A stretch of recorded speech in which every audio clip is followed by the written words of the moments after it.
எங்கேயும் எப்போதும் மின்சார வேகம், அன்றாடம் எல்லோருக்கும் பொய்யான வேகம், நிறம் மாறும் உலகத்திலே வீடும் என் வீடும் வெவ்வேறு தேசம், அன்பான சொல்லெல்லாம் பணம் தானே பேசும், உறவுகள் தெருவினிலே 6 அடியோ மனிதன் உயரம், 100 அடியாய் விரியும் இதயம், போர் துளியாய் மலரும் சலனம், வான் வெளியில் பெரிதாய் வளரும் விஸ்வரூபம், விஸ்வரூபம், விஸ்வரூபம், விஸ்வரூபம். திரநதிந்தன திர திர திர திர திரநதிந்தன திர திர திர திர திரநதிந்தன திர திர திர திர திரநதிந்தன திர திர திர திர திரநதிந்தன திரநதிந்தன திரநதிந்தன பம பம ரிவரித திரநதிந்தன திரநதிந்தன திரநதிந்தன பம பம ரிவரித பம பம ரிவரி தரி தரி தரி பனி பரி பரி தரி தரி தரி பனி பம பம பம ரிவரி தரி தரி தரி பனி பரி பரி தரி தரி தரி பனி பம பசனி கேள்மணிதா பணம்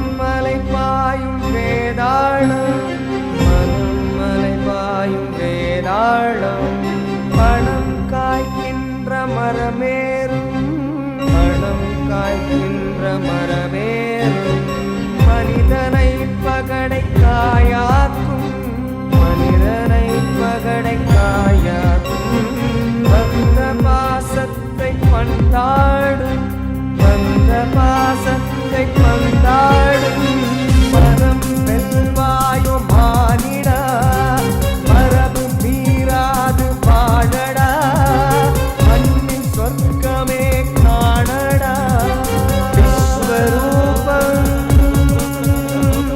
விஸ்வரூபம், விஸ்வரூபம், விஸ்வரூபம், விஸ்வரூபம், விஸ்வரூபம்.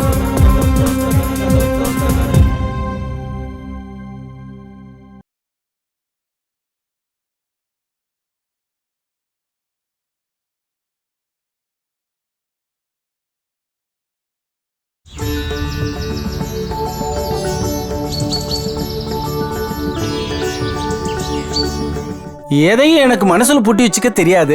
ஆமா, அதனால மத்தவாளுக்கு தான் தர்ம சங்கடம் ஏற்படும். கேட்டுடுறேனே.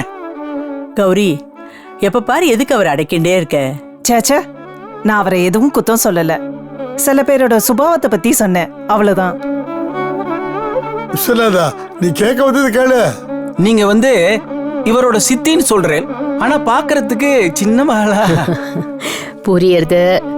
வயசு வித்தியாசத்தை பத்தி தானே சொல்ல வர. இரு இரு, இதுல 2-3 விஷயம் இருக்கு விஸ்வநாதா. அதாவது முதல்ல மனுஷாலோட தேக ஆரோக்கியம், அதுல மனசு சம்மதப்பட்டிருக்கு. மனசு அமைதியாவும் எந்தவித சஞ்சலமும் இல்லாம இருந்தா இந்த உடம்பு திடகாத்திரமா இருக்கும். அப்பெல்லாம் எல்லாரும் அவ நித்திய கர்மாவை ஒழுங்கா பண்ணிட்டு இருந்தா. பொதுவா அந்த காலத்துல எல்லாரும் தேக ஆரோக்கியமாவும் தெளிவான சிந்தனையோடையும் இருந்தா. அதுக்கு ஒண்ணு அவ எடுத்துட்ட ஆகாரம். இப்பதான் எல்லாத்துலயும் அடல்ட்ரேஷன் வந்துடுது. அப்போ எல்லாம் பியூரா இருக்கும். ஆகாரமும் பியூரா இருக்கும், மனசும் சுத்தமா இருக்கும். எல்லாரும் எல்லா விதமான கட்டுப்பாடுகளையும் சரிவர அனுசரிச்சுட்டு இருந்தா.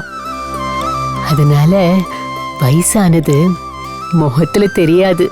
சரியா சொன்ன சித்தி. இப்போ நாமெல்லாம் கேள்விப்பட்டிருக்கோமே, யாராவது கவலைப்பட்டுட்டே இருந்தா அவளுக்கு தலைமுடியெல்லாம் சீக்கிரம் நரைக்கும். கவலையினால முகமெல்லாம் சுருக்கம் விழும். இப்போ என்னையும் சித்தியுமே எடுத்துங்களேன். நான் பிறக்கும்போது சித்திக்கு சுமாரா 15 வயசு இருக்கும். அந்த விவரம் தெரியாத வயசுல பார்த்தது. அப்புறம் நாங்க எங்கெங்கேயோ போயிட்டோம். இப்போ எனக்கு 70 வயசாகுது. சித்திக்கு 85 வயசாகுது. ஆனா பார்க்கறவாள்லாம் சித்திக்கு 85 வயசுன்னா யாரும் நம்ப மாட்டேங்கிறாளே. கரெக்டா சொன்ன. இங்க பாரு விஸ்வநாதா, 85 வயசு ஆயிடுத்துனா உடனே உடம்பெல்லாம் தளர்ந்து போய் குரல்லாம் நடுங்கி நான் என்ன சொல்ல வரேனா இப்படியெல்லாம் பேசணும்னு அவசியமே இல்லை. அத முதல்ல நீ புரிஞ்சுக்கணும். இப்போ லக்ஷ்மணனுக்கே 70 வயசு ஆயிடுத்து. ஆனா கணீரன் தானே பேசின்னு இருக்கார். முகமும் உன்னை விட தெளிவாதானே இருக்கு. என்ன சின்ன வயசுலயே உடல் குறைபாடுனால அப்படி இருக்கார். 70 வயசுல 80 வயசு மாதிரி தெரியறது. நான் 85 வயசுல 70 வயசு மாதிரி உனக்கு தெரியறேன். அவ்வளவுதான். இதெல்லாம் மனசு சம்பந்தப்பட்ட விஷயம். இதுல நிதர்சன உண்மை என்னன்னா, லக்ஷ்மணன் என்னை விட சின்னவன். ஒரு முறையில நான் அவனோட சித்தி. இதாவது பரவாயில்ல சார். அந்த காலத்துல பொண்களுக்கு சின்ன வயசுலயே கல்யாணம் பண்ணி வச்சிடுவா. பொண்ணுக்கு பிரசவம் ஆரச்சு அம்மாவும் மாசமா இருக்கிறது உண்டு. அதுபடி பார்த்தா கசின்ஸும் சொல்லிட்டாலும் வயசுல சின்னவாளாவும் இருப்பா. சோ சில குடும்பங்கள்ல சித்தி சின்னவாளா இருக்கிறது அந்த காலத்துல ரொம்ப சகஜம். என்ன விஸ்வநாதன் சார், நீங்க கேட்ட கேள்விக்கு பதில் கிடைச்சு கொடுத்தா? என்னத்த பதில் கிடைச்சது? என்னென்னமோ சொல்லி குழப்பிட்டேல. இது ஆரம்பிச்சு வச்சதா நீ தானே?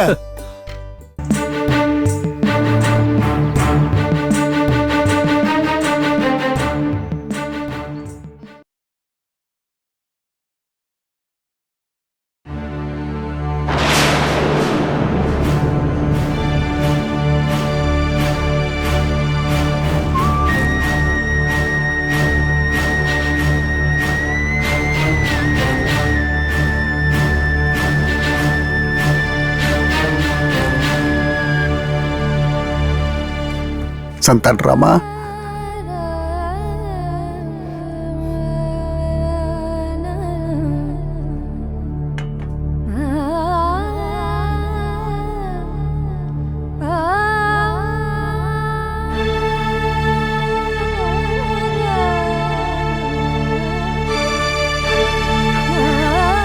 வாடா.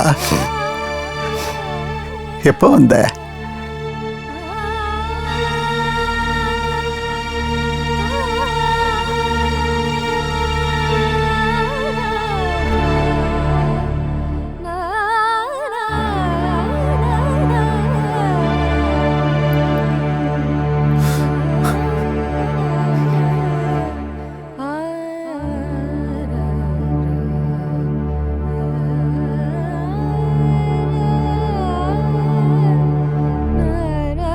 अभिवादिये भार्गव वैश्वामित्र कौशिक त्रयाऋषि वैदघव्य सावेदस त्रयाश प्रवरामिद वादुलगोत्र आवस्तम संदर्भ संतानराम शर्मा नाम अहमस्मि दीर्घायुष्मान भव.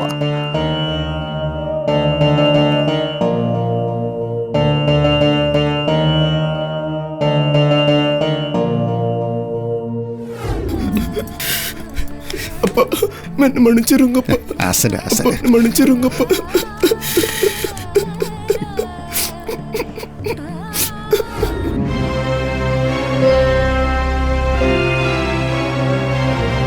संतानो, இனிமே நான் உன்னை பார்ப்பேனாங்கிற எண்ணம் ஆதங்கம் உள் மனசுக்குள்ள இருந்துட்டே இருந்தது. உணர்ச்சிகளை எத்தனை நாள் கட்டுப்படுத்திட்டே இருந்தேன். ஆனா இப்போ நேர்ல பார்த்த உடனே தான் வேண்டாம்ப்பா, வேண்டாம். இதுக்கு மேலேயும் நீங்க பேசினா என்னாலையும் கட்டுப்படுத்திக்க முடியாதுப்பா. சரி சரி சரி, இப்படி எல்லாரும் உணர்ச்சி வசப்பட்டோம்னா அப்புறம் சந்தானத்தை பார்த்த சந்தோஷம் வருத்தமா மாறிடும். சில சமயம் சில உணர்ச்சிகளோட வெளிப்பாடு மாறுபட்ட உணர்வை ஏற்படுத்தும். இது இது இது அந்த மாதிரி இல்லை சேஷு. ஆத்மார்த்தமா சொல்றேன். சந்தானராமனை இங்க இப்ப பார்த்தது எனக்கு மனசு நிறைவா நிம்மதியா சந்தோஷமா இருக்கு. ஆமா, அம்புஜத்தையும் குழந்தைகளையும் ஏன் அழைச்சிட்டு வரலையா கேள.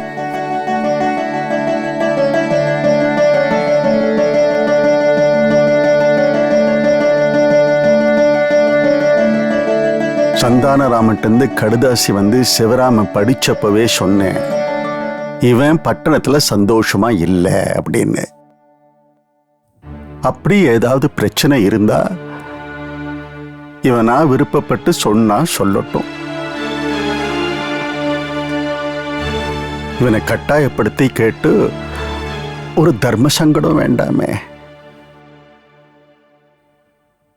அன்னைக்கு அப்பாக்கு என்ன சொல்றதுன்னு புரியலையா. அவர் அங்க போனது குடும்பத்துல எல்லாரையும் பார்க்கணுங்கிறதுக்காகத்தான். குறிப்பா அவ அப்பாவை, அதாவது என்னோட தாத்தாவை. அதுவும் சேஷு அங்க இருக்கிற எல்லாமைய விவரிச்சு உருக்கமா அரிதாச்சு போட்டிருந்தார். அந்த பாட்டத்திலேருந்து அப்பாவுக்கு இருப்பே கொள்ளல. உடனே கிளம்பி பாலூர் அக்ரஹாரத்துக்கு போனார். ஆனா அங்க அவ எங்க அம்மா அம்புஜத்தை பத்தியும் எங்களை பத்தியும் கேட்ட உடனே எங்க அப்பாவுக்கு என்ன சொல்றதுன்னே தெரியல. சொல்லாம இருக்கவும் முடியல. அந்த சமயம் எங்க தாத்தா கணவாடிகள் எதுவுமே சொல்லாம எங்க அப்பாவை உத்து பார்த்துட்டு இருந்தாராம்.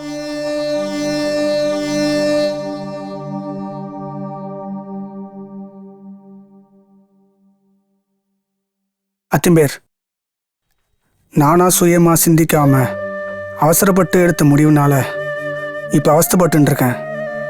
பல சமயங்கள் நான் நினச்சி பார்த்தது உண்டு, நான் எடுத்த முடிவு சரிதானான்னு. சொல்லப்போனா இதெல்லாம் நானா எடுத்த முடிவு இல்லை, எடுக்கப்பட்ட முடிவு.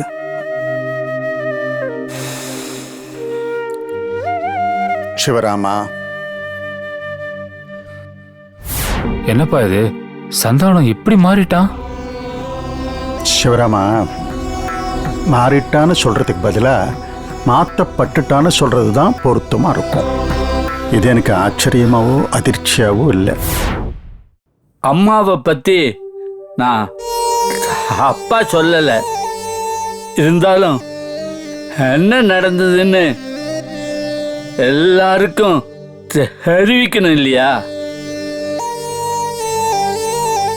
ஏன்னும் தெரியல, எங்க அம்மாவுக்கு பட்டணத்து மோகம் பிடிச்சிடுத்து.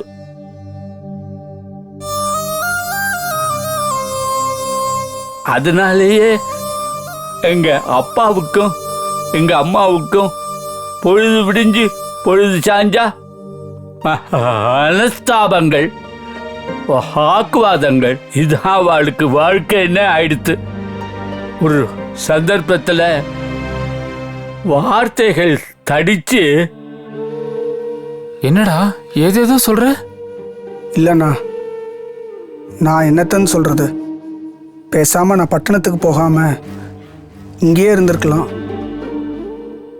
எல்லாரும் சேர்ந்திருந்தா அதோட மகிமையும் மகத்துவமும் தனி. சேர்ந்திருக்கும் போது புரிஞ்சுக்கல, பட்டாதான் தெரியும்னு சொல்லுவா. நான் ரொம்பவே பட்டுட்டேன். ஆமா திம்பேர், நான் அடிபட்டுட்டேன். சரிடா, அதான் அடிபட்டுட்டோன்றதை உணர்ந்துட்டியோன்னு. அப்புறம் ஏன் இன்னும் அங்கேயே இருக்க? பேசாம இங்கேயே வந்துட வேண்டியதானே? சரியா சொன்னேன். பழையபடி எல்லாரும் ஒன்னா இருக்கலாம்னு பேசின்னு இருக்கோம். இங்க பாரு சந்தானம், அம்புஜம் குழந்தைகள் எல்லாரையும் அழிச்சுண்டு நீயும் இங்கே வந்துடு. ஆ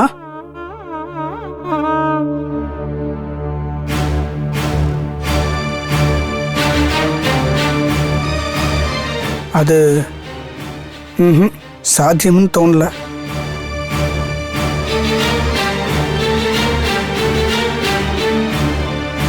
ஏன்னா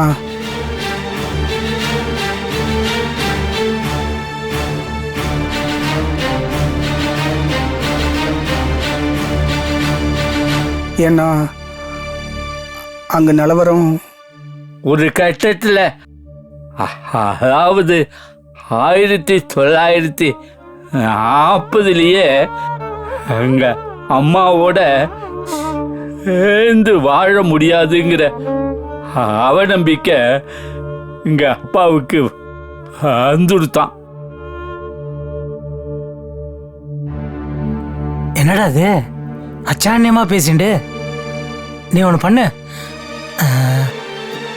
முதல்ல நீ எவ்வளோ நாள் இங்கே இருக்க போற? அது நான் உடனே கிளம்பி ஆகணும் அத்தம்பேர். குழந்தைகளை பக்கத்தாத்துல விட்டுட்டு வந்திருக்கேன். என்னது, குழந்தையோட பக்கத்தாத்துல விட்டுட்டு வந்திருக்கியா? அம்புஜம் இல்லையா? அம்புஜம்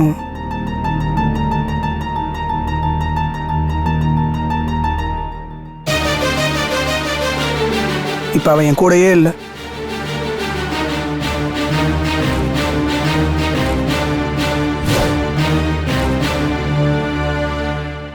அதை பத்தி எல்லாரும் முன்னாடி என்னால பிரஸ்தாபிக்க முடியாது. ஏண்டா, என்ன வேண்டாம். ஆச்சுன்னு?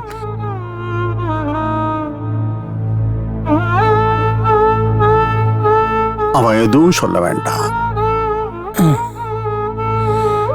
சரி, அம்புஜம் இல்லைன்னு ஆயிடுச்சுனா நீ குழந்தைகள் ஆயிடுச்சுனா வந்து நிரந்தரமா இங்கேயே தங்கிட வேண்டியதானே? இல்ல திம்பேர், இனிமேல் நானே சுயமா முடிவெடுக்கிறதுன்னு தீர்மானம் பண்ணியிருக்கேன். அதனால இங்க வந்து இருக்கிறது எனக்கு உச்சிதமா தோணல.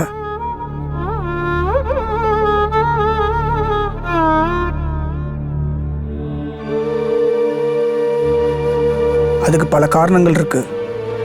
காரணங்கள் என்னன்னு சொல்லவே இல்லை. 2 நாள்ல கிளம்பி அப்பா இங்க வந்துட்டார்.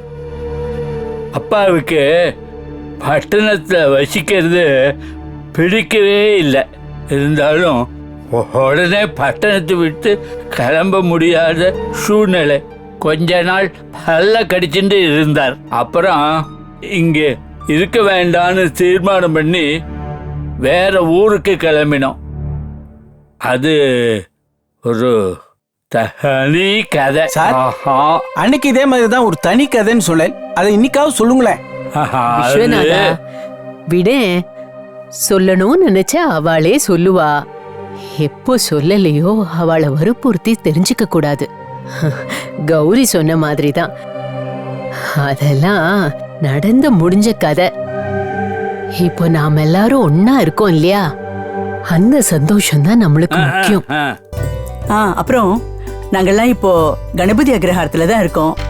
கல்கட்டால இருந்து வந்து அக்ரஹார வாழ்க்கை பிடிச்சு இப்போ அங்கேயே செட்டில் ஆயிட்டோம். நீங்க அவசியம் எங்க ஆத்துக்கு வரணும். எங்க மனுஷால் எல்லாம் நீங்க பார்க்கணும். வரேன் வரேன். இப்பதானே நம்ம எல்லாரும் சந்திச்சிருக்கோம். இதுவே மனசுக்கு ரொம்ப சந்தோஷமா இருக்கு. அடுத்ததா நம்ம சொந்தக்கார ஒவ்வொருத்தரையும் தேடி கண்டுபிடிச்சு அவளையும் போய் பார்த்துட்டு வரணும். நம்ம உறவை பலப்படுத்திக்கணும். இதுல இன்னொரு விஷயமும் இருக்கு. நான் விக்ரம சந்திச்ச போது அவன் பிரியாங்கிற பொண்ண லவ் பண்ணிட்டு இருக்கதா சொல்லிட்டு இருந்தான். அதெல்லாம் அவ அம்மாவுக்கு விக்ரம் பிரியாவை லவ் பண்ணா சரி, ஆனா ராஜேஷும் பிரியாவை லவ் பண்றான். அப்படின்னா உங்களுக்கு பிரியாவை நன்னா தெரியுமா? என்ன இப்படி கேக்குற? பிரியா ஹாத்துக்கே நான் ஒரு தடவை போயிருக்கேனே. Is it? அப்போ பிரியாவோட ஆத்துல மச்சமுள்ள ராமர் படம் இருக்கிறது உங்களுக்கு தெரிஞ்சிருக்கணுமே. அப்படியா?